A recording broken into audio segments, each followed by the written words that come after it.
I next want to describe to you a couple other measures of model fit, and they're part of a category of measures of model fit, or model selection criteria, called information criteria. And they have a name as a category because they follow a particular form. And that form goes like this: some function of the residual variance added to some function of the number of predictors. Okay, so remember that sigma hat squared is the residual variance. When sigma hat squared is big, your predictions are not very close to the true values. When sigma hat squared is small, when the residual variance is small, your predictions are very close to the true values. P is the number of predictors. A better way to say it is it's the number of betas other than the intercept.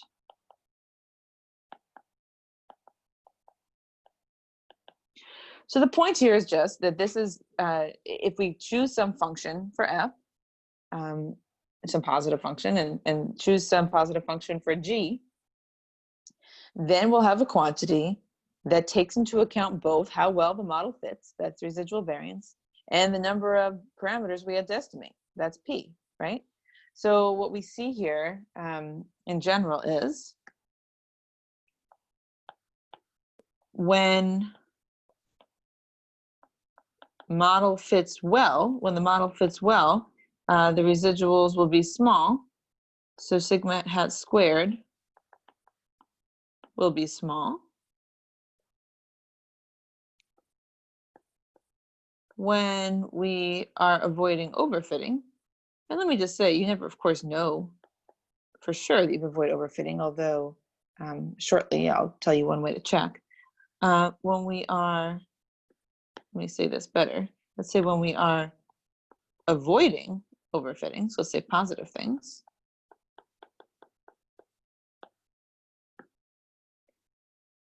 then the number of betas will be small, right? Because the whole overfitting problem is that you have too many parameters, too many betas, too many predictors in your model. So it's good for the model selection when sigma hat squared is small. It's good for p when sigma hat, sorry, let me say that correctly. It's good for choosing the right model. You know you found a good model if sigma hat squared is small and also p is small. We want both of those things. So if f and g are both positive functions, in other words, when you have bigger sigma hat squared, then f of sigma hat squared is bigger. When you have smaller sigma hat squared, then f of sigma hat squared is smaller. Similar for the relationship between g and p. G has to be a function such that when the input is big, the output is big. When the input is small and the output is small, then small values of some function of sigma hat squared plus some function of p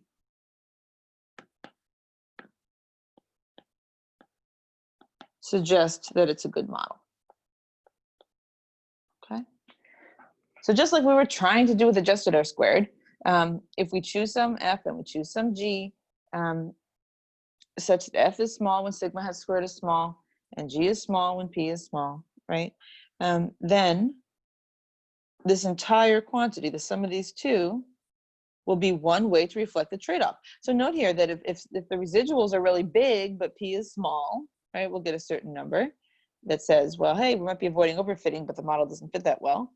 If sigma hat squared is small but p is big, we'll also get a certain number, right? So that means that the residuals are small, but it took a lot of predictors in order to get us there. And so there's a trade-off here, right? So in order to have a really small information criterion, both of these have got to be pretty small, but the fact that we're adding them together and then we're going to try to find a function that minimizes the sum or that makes the sum pretty small is a way to manage the trade-off. So let me just write that. Looking for small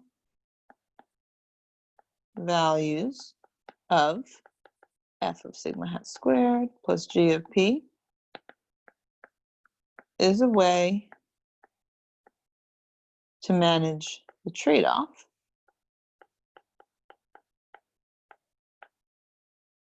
between the goal of having small residuals, and the goal of having a small number of parameters. In other words, avoiding overfitting. Not the only way to manage that trade-off, but it is certainly a way and a popular way. I'll just say one other thing while we're looking at this quantity before I give you two very common examples of information criteria. What I want to say about it is that this quantity, this information criterion, is often actually very small. In other words, it's often very negative. So often when you're trying to find, you're comparing a couple models and trying to choose the one that has a very small value of this information criterion, often you're choosing the one that has the biggest magnitude. In other words, the one that's the most negative. So you might be looking at two models, and one has an information criterion equal to -200, and the other one has an information criterion equal to -250. And you're going to choose -250 because that's smaller than -200. So I really do mean smaller. I don't mean smaller in magnitude. I really do mean smaller. Let me give you a couple examples. Start with my favorite one, the Bayesian Information Criterion.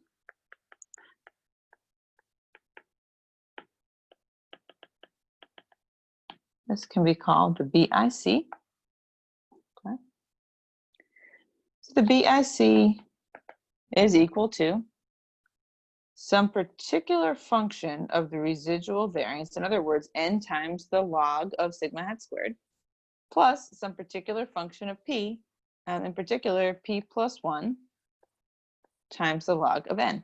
Now note that this choice of f and this choice of g obey our goals for f and g. So when sigma hat squared is big, then n log of sigma hat squared is big, right? If sigma squared is small, n log of sigma hat squared is small. When p is big, p plus 1 log of n is big. When p is small, p plus 1 log of n is small. So f and g here obey our hopes and dreams for them. And so here's the quantity. Now, I'm not going to derive for you the motivation behind it, but I am going to say that this is a theoretically motivated quantity. Now, why am I not going to try to motivate it for you? So it turns out that it is motivated by a type of statistical inference that is not the one we covered in this class, although it is a really good one, which is Bayesian inference. And the basic bare bones idea of Bayesian inference is that you try to do something much more logical than a hypothesis test. So remember what a funny thing a hypothesis test is. We say, okay, we have this hypothesis, right? We have this guess. Let's assume it's true. And assuming this hypothesis is true, what's the probability of seeing data like we saw, right? That's the p-value. But that's not what you do in real life. What you do in real life is you say, okay, here's the evidence I've seen. Assuming I've seen this evidence, what's the probability that some particular hypothesis is true? In other words, the p-value is the probability of the data given the hypothesis. But what we do in real life is we think about the probability of the hypothesis being true given the data. I'm not going to talk more about that here because we can talk about that for like 10 more courses if we want to. But the point is that a very well-motivated branch of statistics leads us to this Bayesian information criterion. I find that that recommends the Bayesian information criterion over something like adjusted R squared because this quantity not only manages the trade-off between the residual variance and the number of parameters, but also you can know that there is a theoretical reason to be using it. So that one's my favorite. Another very famous one that I'm mentioning to you so that when you hear of it, you know that it's familiar, is Akaki's information criterion. This one also has some theoretical motivation, although honestly, I don't know as much about why, but I do know that whoever Akaki is had a reason for proposing it. It's actually really similar. The AIC is equal to n log of sigma hat squared plus the quantity p plus 1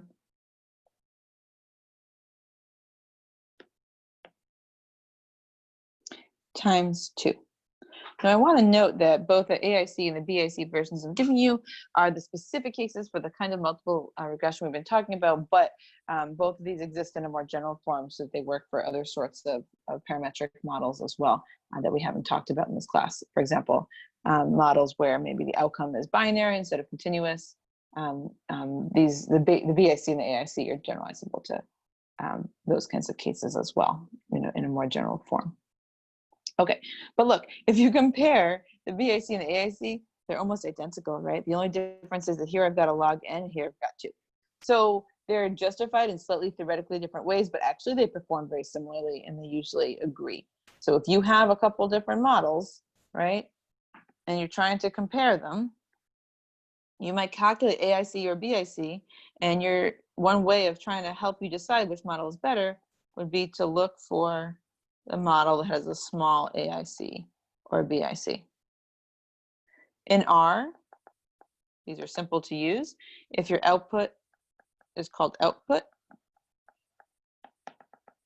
then you can type capital A, capital I, capital C, parentheses, output to get the AIC, or you could type capital B, capital I, capital C, output to get the BIC.